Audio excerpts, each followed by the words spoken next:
په استازیتوب د ولایت مقام د رسنیزو چارو مسؤل او ویان مبارز محمد زدران خبرې وکړي.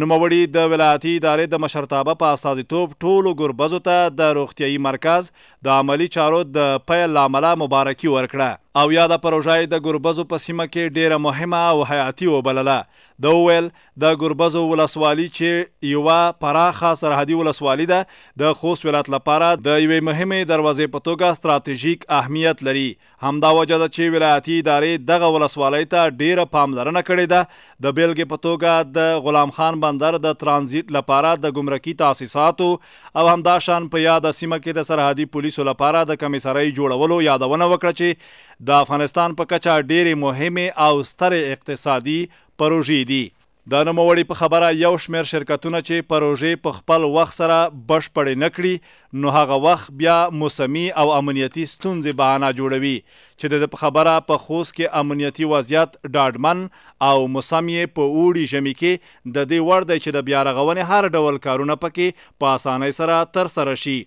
د روغتیایي مرکز د پروژې له قراردادي غوښتنه وکړه چې د پروژې کیفیت ته جدي پاملرنه وکړي او چارې په خپل ټاکلي وخت بشپړې کړي. زدران د کلیو پراختیا او عامه روغتیا ریاستونو او همدارنګه د ولسوالۍ ادارې ته د ولایت مقام له لوري دنده وسپارله چې د ښه کیفیت په موخه دی د کلینیک ټولې ساختماني چارې تر کلک نظارت لاندې ونیسي او راپور یې اړونده ارګانونو او خاصتا ولایت مقام ته وسپاري. د شرکت له مسؤلینو څخه مې غوښتنه دا ده چې د کلینیک ټول ساختماني کارونه سر نه تر پایه پورې په پوره وطني احساس ترسره کړي،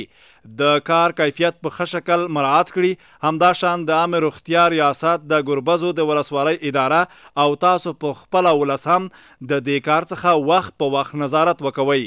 دا چې دا پروژه د چا په بودیجه او څومره وخت کې جوړیږي په هکله د ولایت مقام ویان مبارز محمد زدران وویل. د کلینیک دغه حیاتي پروژه چې د ډیاک یا د وسیله کولو پروګرام په انکشافي بودیجه سره د څه باندې 14 میلیونه افغانیو په لګښت سره جوړیږي. چارې به یې د اړونده شرکت لخوا د ټاکل شوي معیار او پلان سره سم په نظر کې نیولو سره د 6 میاشتو په موده کې بشپړیږي. دغه حیاتي پروژه د ولایتي ادارې له لوري د ګربزو سولهدوستو ولسونو ته د سولې په ویاړ یوه ډالۍ ده چې نن یې عملاً د بنسټ ډبره کېښودل شوه. دغه مېړني قوم 2.5 کاله وړاندې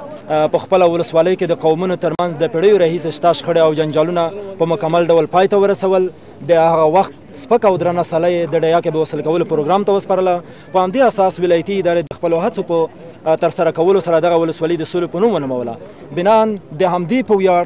په همدې ډالۍ سره ولایتي ادارې په خپلو هلو ځلو سره په دې وتوانېده چې دا او دې ته ورته نورې پروژې لکه د ثبات د ملي حاکمیت په چوکاټ کې هم د ولسونو په خوښه 6 پروژې وړاندې شوي او منظور شوي هم دي. دغه به تطبیق کیږي. نو موږ ټولو ولسونو ته د دغه پروژې مبارکي وایو. غوښتنه کوو چې د دې قوم هر فرد لکه دولتي مامور د دې په ساتنه، حفظ، مراقبت او نظارت کې ونډه واخلي. وروسته د ګربزو د ځوانانو په استازیتوب افسر ولی سعادت، قومي مشر مولوي شیر احمد، حاجي خاکي او یو شمېر نورو خبرې وکړي. دوی ټولو په دې ابادۍ خوښي څرګندوله او ژمنه یې وکړه چې د ګربزو ولسوالۍ لکه څه ډول چې د سولې په نوم نومول شوي همداشان به هڅه وکړي چې دغه ولسوالي په ټوله معنا د امن او سولې کور شي. دا چې میک ته جوړ شي دا لکه میږ غونډې ستونزې چې حل شوې دا دومره اهمیت لري میشته. نه دا زی میک ورکړو نه دولت ورکړی دا کوم ورکړی دا او کوم کیسې ته غېږ نه کوم توقف کړی دا او دا کوم دی یوازې چې د خپل مشکل په اساس اگر چې دا زی نن سبا تو ساوي نه چې په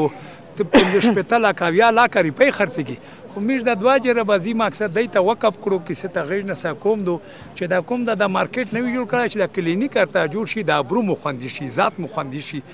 لږ کیسې ته غېږ نه ډېر ویاړو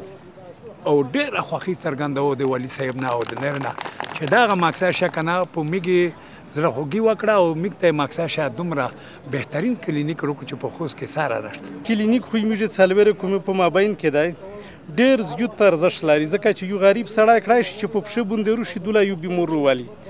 او که چېرته ښځ به زور ته یا بالفرض و تقدیر میش سرحدي ولسوالي د میرم شاته څوک بیایي بیا ضرور یو موټر پیدا کوي 2-3 زره روپیو په کریا باندې نه سي دا ټولې ګربزې منځ دی په پښه باندې دا کړای شي چې خلک روشي بیمورون دوله ته روالي دا ډېر ارزښت لري موږ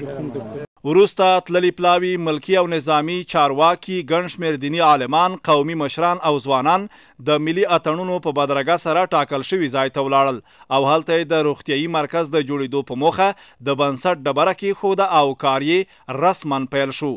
همداشان د ګربزو مشرانو او ځوانانو د دغې پروژې په ویاړ او خوښۍ کې له ډیره وخته ملي اتڼونه او خوشحاله یې وکړلې او ورغلي دولتي پلاوي ته د ملي اتڼونو په واسطه تود هرکلی ووایه او د دې ترڅنګ یې یو شمېر دولتي چارواکو ته د پښتني دود له مخې لونګۍ ورپسر کړلې. د یادولو وړ ده چې دغه پروژه د ډایاک یا د بېوسلې کولو پروګرام په مالي مرسته سره د ملي سیمه ییز پرمختیایي پروګرام په چوکاټ کې پلي کیږي چې دغه ولسوالۍ ته هغه وخت منظور شوی چې خپلې شخړې پای ته ورسولې او هغه سپکه او درنه سلای چې پخوا له دوی سره پاتې وه رسما یې د ډایاک پروګرام ته وسپارله.